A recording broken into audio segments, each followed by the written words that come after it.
Hello students, this is Vikanshi Sharma and today we are going to study about the chemical kinetics, which is a new chapter as per PCI syllabus unit 5 of physical pharmaceutics 2. So in this unit we are going to study the various things which are related to the reactions, chemical reactions velocity, the factors which are affecting it, which are going to affect the drug stability as well, and what are the guidelines and other things. So in chemical kinetics there are various terms which we are going to introduce throughout the unit. So first let's understand those terms. तो ऐसे कौन से terms हैं जो हम लोगों को study करने हैं थ्रू आउट दिस यूनिट, वो आज हम लोग डिस्कस कर लेते हैं केमिकल काइनेटिक्स में. So let's start with those terms one by one. The first term is chemical kinetics itself.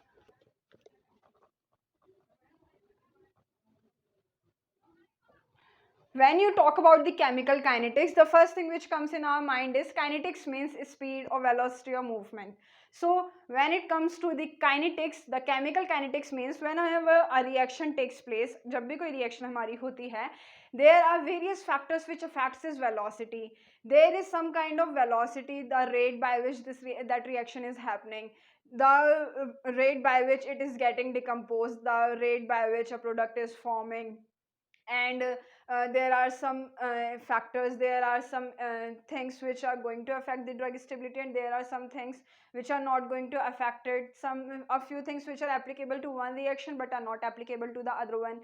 So these all things are going to be studied in chemical kinetics. That means एक reaction कितनी तेजी से हो रही है, कितनी जल्दी उसका रिएक्टेंट प्रोडक्ट में कन्वर्ट हो रहा है, ऐसे कौन से फैक्टर्स हैं जो उस केमिकल काइनेटिक्स के ऊपर इफेक्ट डालेंगे, उस रेट के ऊपर इफेक्ट डालेंगे, और ऐसे कौन से फैक्टर्स हैं जिनके होने ना होने से कोई फर्क नहीं पड़ता.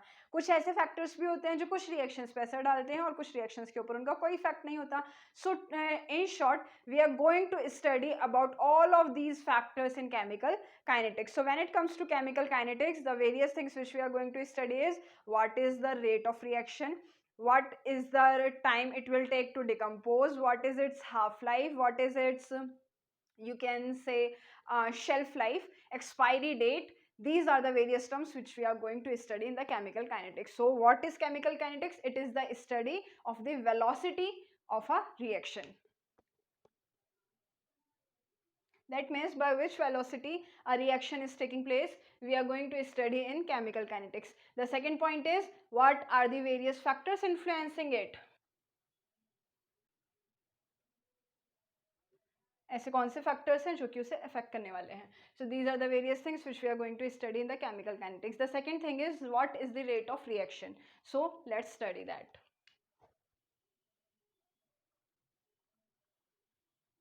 Rate of reaction is the velocity of a reaction, यानी कि किसी स्पीड से कोई रिएक्शन हो रही है, कितना टाइम वो ले रही है कंप्लीट होने में, कितना टाइम वो ले रही है हाफ कंप्लीट होने में, कितना टाइम है जिसकी वजह से वो रिएक्शन लंबे दौर तक चलेगी, क्या उसके अंदर कोई कैटलिस्ट यूज़ हो रहा है, कैटलिस्ट यूज़ हो रहा है तो उसकी वजह से उसके ऊपर वेलोसिटी का क्या इफेक्ट पड़ा, उसके वेलोसिटी के ऊपर क्या इफेक्ट पड़ा. These are the rate of reaction. Rate of reaction in short आप समझें कि कितनी स्पीड से कोई काम हो रहा है. तो it is the speed by which a reactant is converting into a product with respect to time.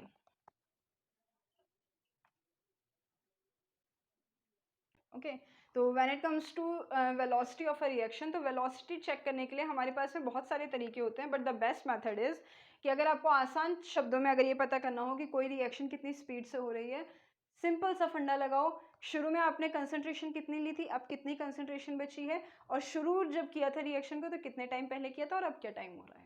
ये दो चीज़ें अगर आपको पता है कि टाइम कितना लगा और कंसंट्रेशन में कितना अंतर आया उस टाइम पीरियड में, तो आप आराम से बता सकते हैं that what is the rate of reaction. For example, अगर आप अपने एक बॉटल से एक ग्लास में पानी को ट्रांसफ़र कर रहे हैं, तो डिपेंड करता है कि आप उसे कितनी स्पीड से ट्रांसफ़र करें. अगर आप उसे धीरे धीरे ट्रांसफ़र करेंगे तो ग्लास को भरने में टाइम लगेगा. If you are transferring it fast then obviously it will take lesser time. तो कैसे पता चला? आपने उसका वॉल्यूम देखा कि वॉल्यूम तो उतना ही है, ग्लास दूसरी रिएक्शन में ही भर रहा है, ग्लास पहली रिएक्शन में ही भर रहा है, but the time is an important factor. कितना टाइम लगा, तो उससे आप स्पीड बता सकते हैं. आपने 10 किलोमीटर्स का डिस्टेंस कवर किया, 10 किलोमीटर्स कवर करने के लिए आपने 10 मिनट लगाए, दोबारा में लौटते टाइम वही 10 किलोमीटर आपको पार करने के लिए 15 मिनट लगे. तो वो जो 10 मिनट और 15 मिनट का गैप है, वो जो 5 मिनट का गैप आया वो आप कैसे बताएंगे कि हाँ हमने डिस्टेंस तो सेम ट्रैवल किया लेकिन टाइम में डिफरेंस, यानी कि हमारी स्पीड स्लो हो गई, that's the rate of your movement. इसी तरीके से हमारी रिएक्शंस के साथ भी सेम केस होता है। कोई भी जो रिएक्शन होती है उसकी एक पर्टिकुलर कंसंट्रेशन होती है। This is a reactant A and this is reactant B, they both are going to give us a product A B. इससे हमें एक ए बी नाम का प्रोडक्ट मिलता है। अब ये ए और बी नाम के जो प्रोडक्ट इसने दिए हैं, फॉर एग्जाम्पल इसकी इनिशियल कंसंट्रेशन थी ए और इसकी इनिशियल कंसंट्रेशन थी B, and they give the product after 10 minutes, 1 minutes और 24 आवर्स। 24 आवर्स के बाद में आपने जब देखा तो इसमें से एक्स कंसंट्रेशन कम हो गई, यानी कि अगर आपने इनिशियली इसके 5 मॉलिक्यूल्स लिए थे और इसके 3 मॉलिक्यूल्स लिए थे, तो अब आप इसे कंसंट्रेशन देखो कि कंसंट्रेशन में क्या चेंज आया। अगर कंसंट्रेशन में बदलाव आया है टाइम के साथ, इसका मतलब रिएक्शन हुई है, और कितना बदलाव आया है वो आप बता सकते हो कि कितना प्रोडक्ट बना है। So this is the basic rate of reaction. The third point is the order of reaction. But before studying the order of reaction, one more term is there, that is the rate constant. Okay, so according to law of mass action, when it comes to rate constant, तो rate constant के बारे में ये कहा गया था कि कोई भी जो reaction होती है उसका rate, यानी कि कितनी स्पीड से वो reaction हो रही है, it is directly proportional to its concentration. So let's note it down that rate is directly proportional to the concentration of reactant. This is according to law of mass action. ये law of mass action के according कहा गया है कि rate is directly proportional to concentration of reactants. तो अगर हम इस प्रोपोर्शनैलिटी को रिमूव करें तो there will be a proportionality constant, rate is equals to k a and b. Here this k, it is the proportionality constant, or you can say it is the rate constant value, and it is decided by the temperature of the reaction. जो आपके reaction का temperature होता है वो decide करेगा कि आपकी reaction का रेट कांस्टेंट क्या रहेगा। Okay, so our next term is order of reaction.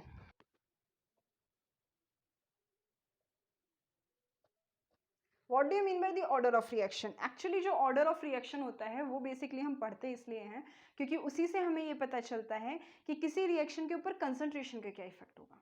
यानी कि कंसंट्रेशन बढ़ने से क्या रेट ऑफ रिएक्शन बढ़ रहा है, कंसंट्रेशन घटने से क्या रेट ऑफ रिएक्शन घट रहा है, क्या कंसंट्रेशन किसका कोई इफेक्ट नहीं पड़ रहा है रेट ऑफ रिएक्शन पे, या फिर कंसंट्रेशन हम अगर दुगना बढ़ा रहे हैं तो उससे रेट ऑफ रिएक्शन 4 गुना बढ़ गया। So these are the various orders of a reaction, कि एक रिएक्शन का क्या ऑर्डर है, इसी को कहा जाता है ऑर्डर ऑफ रिएक्शन। तो when it comes to order of reaction, तो ऑर्डर ऑफ रिएक्शन डिटरमाइन करने का सिंपल मेथड होता है, you have to calculate the power of the concentration. For example, a reaction is A molecules of reactant A and B molecules of reactant B are responsible for this procedure. So they are going to form A and B. So in this you can calculate it by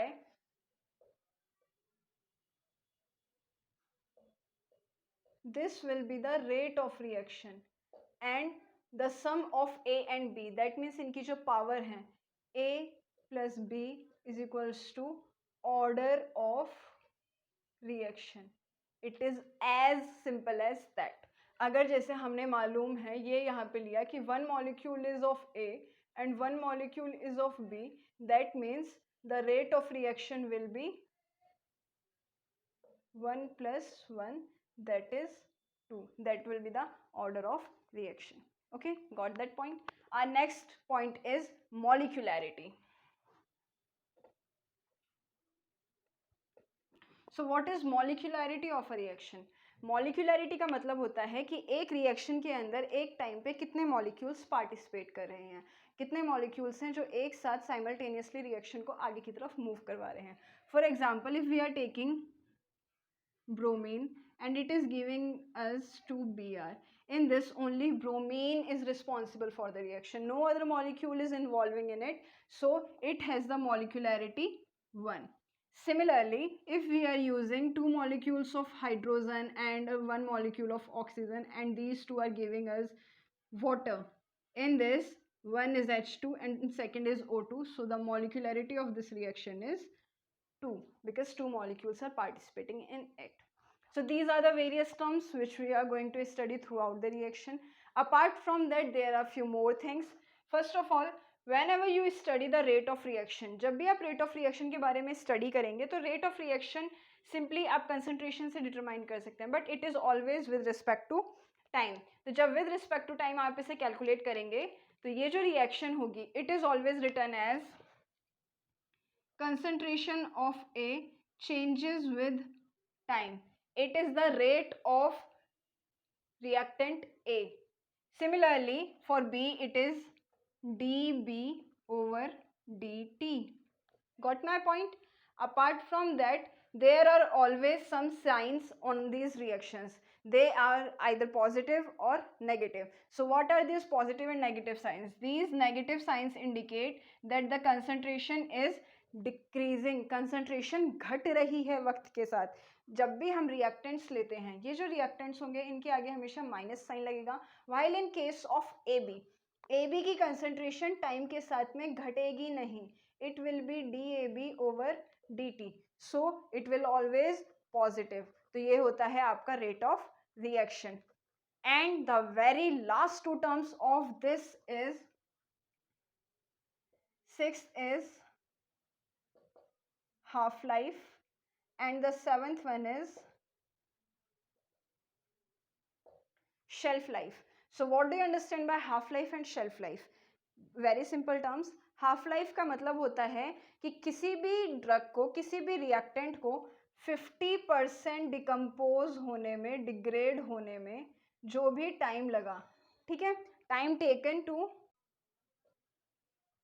50% degradation, 50% degrade होने में कितना time लगा, that is the half life. And when it comes to shelf life, यानी कि time taken for 10% degradation. एक drug को 10% degrade होने में कितना टाइम लगा, यानी कि अगर कोई ड्रग 90% ठीक है अभी भी लेकिन 10% डिकम्पोज हो चुकी है, then it is known as its shelf life. और इसी शेल्फ लाइफ के बेसिस पे हम डिटरमाइन करते हैं एक्सपायरी डेट. अगर कोई ड्रग 10% डिग्रेड हो चुकी है, that means it got expired. हमारी मेडिसिन के ऊपर लिखा रहता है that it is 10 expiry that is 3 years after manufacturing. That means 3 साल के बाद वो जो ड्रग का API था, अगर वो 500 mg था, दैट मीन्स उस 500 mg का 10% डिग्रेड हो चुका है.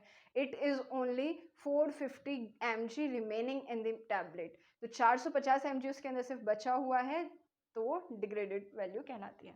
So the shelf life is also known as the expiry date of our reaction. So these are the various terms which are included in the chemical kinetics. In our next lecture, we are going to study the various orders of reactions one by one. Thank you.